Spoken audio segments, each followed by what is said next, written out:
বন্ধুগণ, কেমন আছেন আপনারা সবাই? আশা করছি ভালো আছেন। আমি আজকে আবার এলাম নতুন এক ঘটনা নিয়ে। আজকে আমি আপনাদের সামনে যে ঘটনাটি তুলে ধরব, পুরো গ্রাম তার সাক্ষী রয়েছে। ঘটনাটি শুরু করার আগে আমাদের চ্যানেলটি সাবস্ক্রাইব করুন এবং বেল আইকনটি প্রেস করে রাখুন, যাতে পরের ঘটনাগুলো খুব সহজেই আপনার কাছে পৌঁছে যায়। তাহলে চলুন আর দেরি না করে ঘটনাটি শুরু করা যাক। বন্ধুগণ, তাহলে তাড়াতাড়ি আপনারা সবাই হেডফোনগুলো কানে গুঁজে নিন।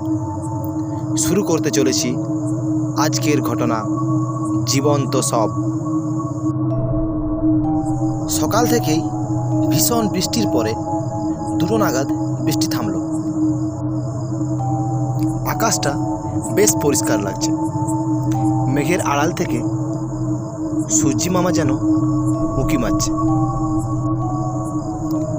ধপধপে সাদা মেঘ দেখে মনে হলো, না, বোধহয় বৃষ্টি আর আসবে না। ভাইকে ডেকে বললাম, ভাই চল, প্রতিদিনকার মতো আজকেও চল পাশের গ্রাম থেকে ক্রিকেট খেলে আসি।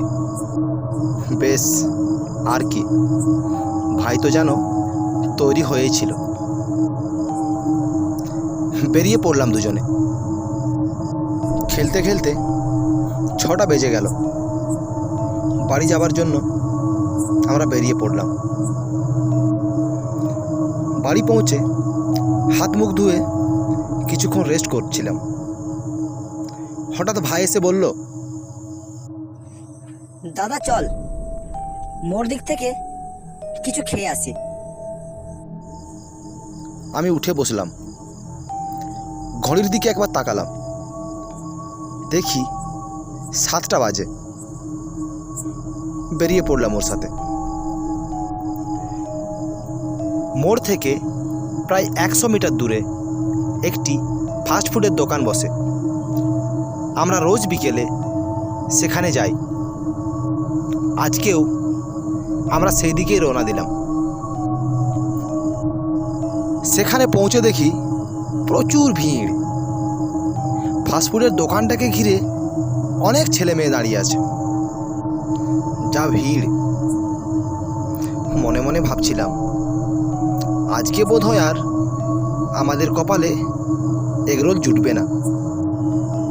প্রায় আধ ঘন্টা পরে ভিড়টা একটু কমলো। আমাদের অর্ডার আসার জন্য আরও আধ ঘন্টা অপেক্ষা করতে হলো। অবশেষে আমরা আমাদের অর্ডার করা এগরোল হাতে পেলাম। সামনে থাকা চেয়ারে বসে 2 ভাই বেশ আনন্দেই এগরোলের মজা নিচ্ছিলাম। অন্য দিনের তুলনায় আজকে এগরোলটার টেস্টটা খুব ভালোই হয়েছে। তাই ভাবলাম আর একটা করে অর্ডার দিই। আর একটা করে এগরোল অর্ডার দিয়ে দিলাম। দোকানদার বলল, ভাই আরও আধ ঘন্টা ওয়েট করতে হবে, বসে থাকতে পারবি তো? আমি মাথা নাড়িয়ে সম্মতি জানালাম। দ্বিতীয় অর্ডারের জন্য অপেক্ষাই করছিলাম। হঠাৎ একটু চিৎকার শুনে পেছন দিকে তাকালাম। পেছন দিকে তাকাতেই দেখি কিছুটা দূরে কতকগুলো মানুষ চিৎকার করে এদিকেই দৌড়ে আসছে। তারা দৌড়তে দৌড়তে দোকানের অনেক কাছে পৌঁছে গেল। প্রথমে কিছু বুঝতে পারিনি। ভালোভাবে তাদের পেছন দিকে তাকিয়ে দেখলাম। যা দেখলাম তা দেখে আমার পুরো শরীর কাঁটা দিয়ে উঠল। তাদের থেকে প্রায় 50 মিটার একটা আগুনের গোলা যেন ধেয়ে আসছে। পরিষ্কারভাবে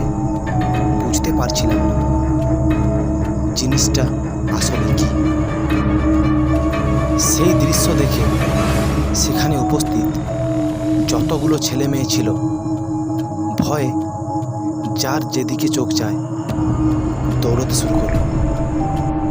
আর একটু ভালো করে দেখতে পেলাম একটা মানুষ যেন দৌড়াতে দৌড়াতে আমাদের দিকে এগিয়ে আসছে। তার সারা শরীরে আগুন জ্বলছে। দূর থেকে দেখে এমন মনে হচ্ছে জ্বলন্ত একটা মানুষ দৌড়াতে দৌড়াতে এদিকেই আসছে। কিছু দূর আসার পর দেহটা হঠাৎ মাটিতে পড়ে গেল। তখনও চিৎকার শুনতে পাচ্ছি। আমি চারপাশটা দেখলাম, কেউ কোথাও নেই। আমার ভাই খুব ভয় পেয়ে গেছিল। সে আমাকে জড়িয়ে ধরল। অন্ধকারের মধ্যে দেখতে পাচ্ছি আগুনটা আবঝা হতে হতে প্রায় নিভে গেল। অনেকগুলো কুকুর সেই দেহটাকে ঘিরে দাঁড়িয়ে আছে আর ঘেউ ঘেউ করে ডাকছে। চারিদিকে কেউ ছিল না, তাই আমিও ভয় পেয়ে গেলাম। আমি কি করব ভেবে পাচ্ছিলাম না। পুরো শরীর যেন কাঁটা দিয়ে উঠছিল। আমি বড়, আমি কোথায় ভাইকে সান্ত্বনা দেব তা না, আমার ভাইই আমাকে বলছে, দাদা আমার খুব ভয় করছে রে, চল না বাড়ি যাই। সেই দৃশ্যটা দেখার পর আমার মুখ দিয়ে কোনো কথা বের হচ্ছিল না। হালকা হালকা শুনতে পাচ্ছি সেই দেহটা যেন যন্ত্রণায় ছটপট করছে। ছটপট করতে করতে বিড়বিড় করে কি যেন বলছে অনেকটা দূরে, তাই পরিষ্কার কিছু শুনতে পাচ্ছিলাম না। দোকানদার দোকান ছেড়ে ভয়ে কখন পালিয়েছে। এদিক ওদিক তাকানোর পরেও কাউকে দেখতে পেলাম না। আমার পাগুলো যেন মাটিতে ধরে রেখেছে, কিছুতেই এগোতে পারছি না। প্রায় 5 থেকে 7 মিনিট স্তব্ধ হয়ে গেল সব কিছু। বিড়বিড় শব্দ আর কান্নার শব্দ আর শোনা যাচ্ছে না। ধীরে ধীরে আমার ভাই আমার হাতটা টেনে নিয়ে বাড়ির দিকে চলতে শুরু করল। আমি তখন সেই দৃশ্যটার দিকে তাকিয়ে আছি। চোখের সামনে যেন সেই দৃশ্যটাই বারবার ভেসে আসছে। সেদিন রাত্রে আর ঘুম হলো না। সেই ঘটনাটিকে নিয়েই ভাবলাম সারা রাত। পরের দিন সকালে মোড় দিকে গিয়ে দেখি মোড়ে অনেক ভিড়। সবাই কালকের ঘটনাটিকে নিয়েই আলোচনা করছে। একজনের মুখে কালকের পুরো ব্যাপারটা শুনলাম। পাশের গ্রামে একটা লোক অনেক দিন ধরেই রোগে আক্রান্ত ছিল। হসপিটালে প্রায় 1 মাস থাকার পর গতকাল নাকি সে মারা গেছিল। তার লাশটাকে নিয়ে সৎক্রিয়া করার জন্য সবাই গিয়েছিল। তার দেহটাকে চিতার উপর শুয়ে দিয়ে যথারীতি আগুন দেওয়া হয়। দেহটা পুড়ছিল। পাশে বসে সবাই অপেক্ষা করছিল। হঠাৎ লাশটা সেই চিতা থেকে উঠে পড়ে। চিতা থেকে উঠেই তাদের দিকে ধেয়ে আসতে থাকে। তা দেখে সবাই অনেক ভয় পেয়ে যায় এবং আমাদের গ্রামের দিকে দৌড়াতে শুরু করে। পেছন পেছন সেই লাশটি ধেয়ে আসতে থাকে।